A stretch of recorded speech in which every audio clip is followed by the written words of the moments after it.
अखिलेश यादव सांसद बन गए हैं और अब उनकी राजनीति दिल्ली में होगी। लेकिन अब सवाल है कि उत्तर प्रदेश में नेता प्रतिपक्ष का पद खाली है, जिस पद पर अभी तक अखिलेश यादव थे। अब अखिलेश यादव अपनी विधानसभा की सदस्यता से भी इस्तीफा दे चुके हैं, यानी करहल में उपचुनाव भी होना है और अब तलाश है नेता प्रतिपक्ष की। दोस्तों, कई चेहरों पर मंथन किया जा चुका है कि आखिर नेता प्रतिपक्ष की कमान किसको दी जाए, लेकिन समाजवादी पार्टी से जुड़े सोर्सेज ये बताते हैं कि अखिलेश यादव ने फिलहाल ये फैसला ले लिया है कि नेता प्रतिपक्ष की कुर्सी पर कोई और नहीं बल्कि शिवपाल सिंह यादव होंगे। जी हां दोस्तों, अखिलेश यादव अपने चाचा शिवपाल यादव को बड़ी जिम्मेदारी देने जा रहे हैं। शिवपाल यादव 2009 से लेकर 2012 तक, जब उत्तर प्रदेश में मायावती की सरकार भी थी, उस दौरान भी नेता प्रतिपक्ष रहे हैं।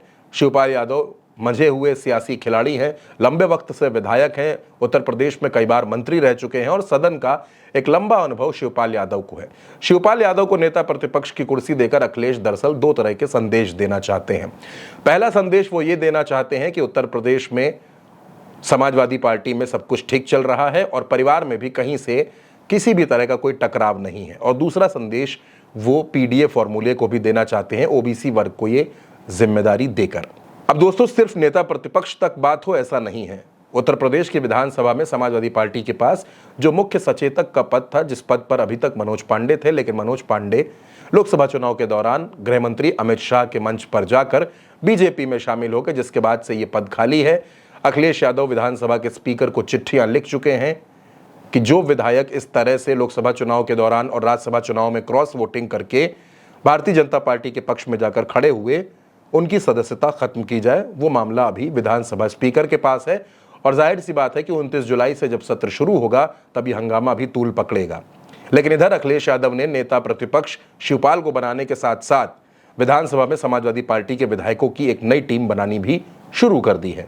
दोस्तों, अभी चर्चा थी कि रागिनी सोनकर को विधानसभा स्पीकर की जिम्मेदारी दी जा सकती है, लेकिन फिलहाल ऐसी खबरों पर किसी तरीके की कोई प्रतिक्रिया समाजवादी पार्टी की तरफ से नहीं आई है। लेकिन इस बीच अखिलेश यादव ने मुख्य सचेतक के लिए कई विधायकों के नाम पर चर्चा करना शुरू कर दिया है। कई विधायकों के नाम पर मंथन हो रहा है। इंद्रजीत सरोज का नाम भी विधानसभा स्पीकर के लिए था, लेकिन क्योंकि उनके बेटे सांसद बन गए हैं, इसलिए अखिलेश यादव एक ही घर में दो पद देकर विपक्ष को यह मौका नहीं देना चाहते कि वो समाजवादी पार्टी पर हमला बोले।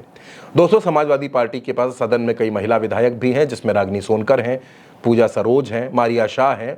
और अखिलेश यादव ये सोच रहे हैं, अखिलेश यादव या समाजवादी पार्टी में इस तरह का मंथन भी चल रहा है कि मुख्य सचेतक का पद किसी महिला विधायक को दिया जाए, जिसमें दो विधायकों का नाम सबसे आगे चल रहा है, जिसमें एक नाम रागिनी सोनकर का है और दूसरा पूजा सरोज का है। ऐसा भी दावा किया जा रहा है और समाजवादी पार्टी से जुड़े सूत्रों का कहना है कि अखिलेश यादव इसी हफ्ते नेता प्रतिपक्ष और मुख्य सचेतक दोनों नामों का ऐलान कर देंगे, क्योंकि 29 जुलाई से सत्र की शुरुआत होनी है और अब अखिलेश यादव सदन में नहीं होंगे तो भारतीय जनता पार्टी को घेरने के लिए एक मजबूत चेहरे का होना बेहद जरूरी है। जिस तरह से भारतीय जनता पार्टी और उत्तर प्रदेश में योगी सरकार के बीच, यानी सरकार और संगठन के बीच रार की खबरें, तकरार की खबरें सामने आ रही हैं, ऐसे में मजबूत विपक्ष का होना बेहद जरूरी है। और मजबूत विपक्ष अपने नेता प्रतिपक्ष की अगुवाई में भारतीय जनता पार्टी की सरकार को और भारतीय जनता पार्टी के तमाम मंत्रियों को घेरता हुआ नजर आ सकता है। यानी आप ये कह सकते हैं कि शिवपाल यादव के साथ साथ रागिनी सोनकर, पूजा सरोज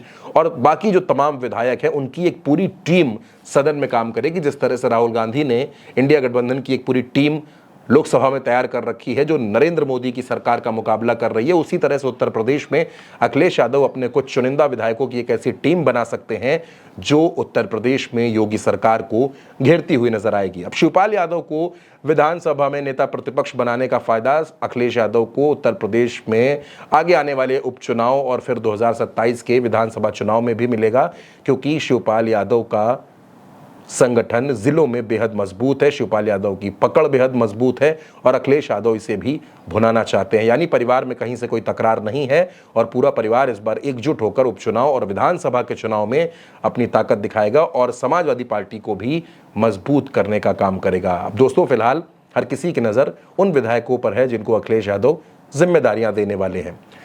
दोस्तों, ये खबर आप मेरे साथ उल्टा चश्मा यूसी पर देख रहे थे। मेरा नाम चंद्रकांत है। इस खबर पर आपकी जो भी राय हो वो हमें कमेंट बॉक्स में ज़रूर बताइएगा।